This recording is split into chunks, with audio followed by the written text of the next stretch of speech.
रहे ना नदी।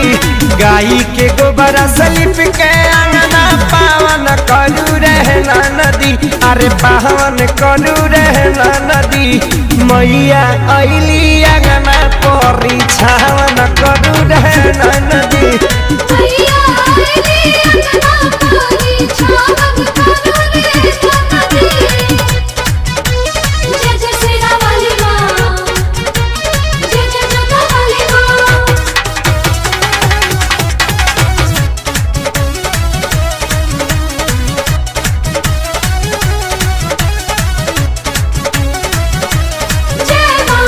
थाली साजा देखा कर जानी भूल हो।